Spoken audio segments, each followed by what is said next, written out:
Thermometers are speedometers for atoms. It's refreshing to see a good thought op, but this is gonna be reposted every day for the next month. Edit eggplant, edit 2 sweat droplets, edit 2.5, edit 3 cigarette. Electron whizzes by fluorine policeman stops them. F. Do you know why I stopped you today, Electron? E. Because I complete you? Edit. I can tell Florida man memes have corrupted all of you since I have 50 damned. Read this as Florida policeman messages.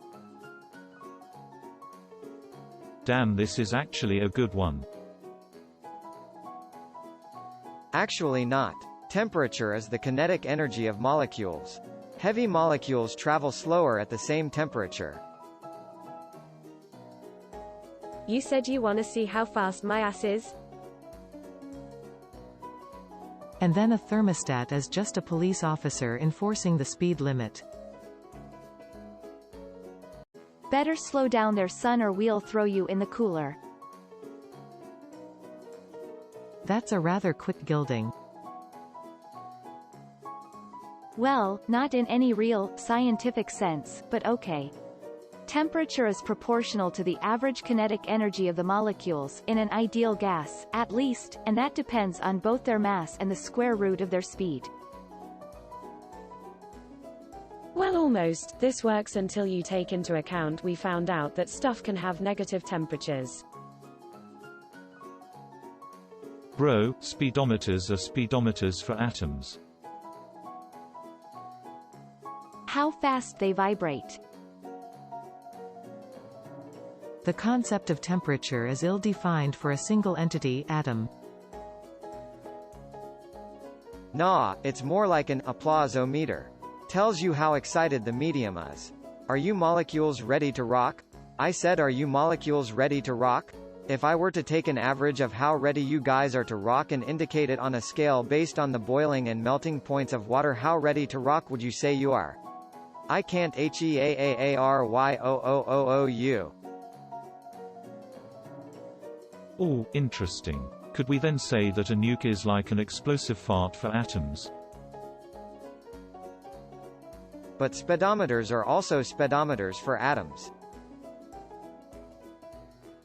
Well, not exactly. Temperature is actually the measure of kinetic energy of atoms.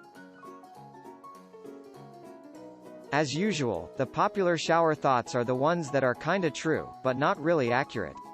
A thermometer would be an average speedometer for the basic molecules of a substance or structure, not specifically individual atoms. As such, that's not really a speedometer.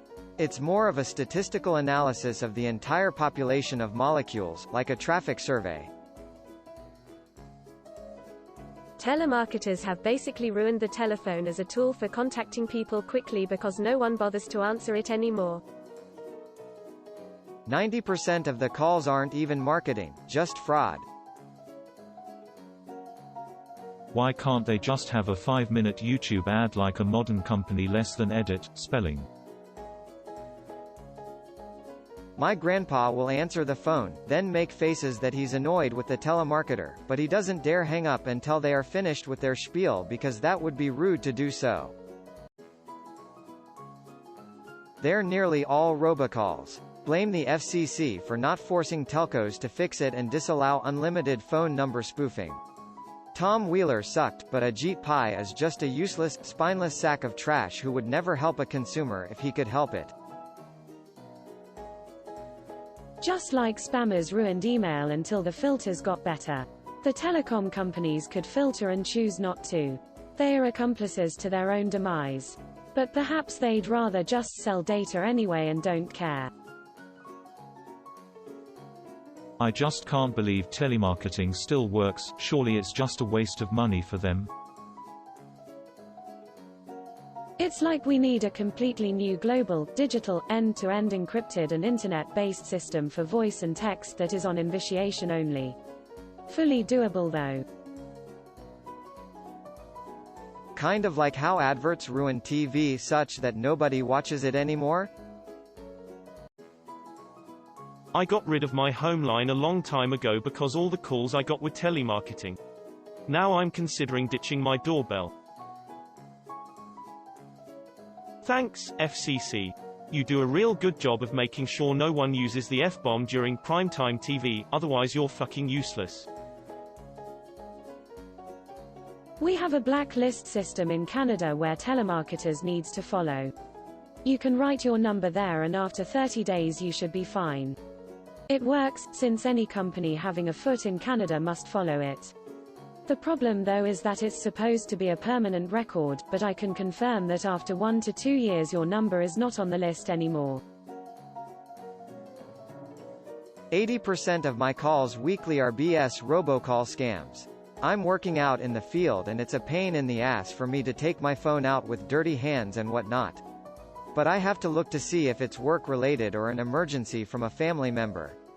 So because they waste my time I will keep them on the phone as long as I possibly can.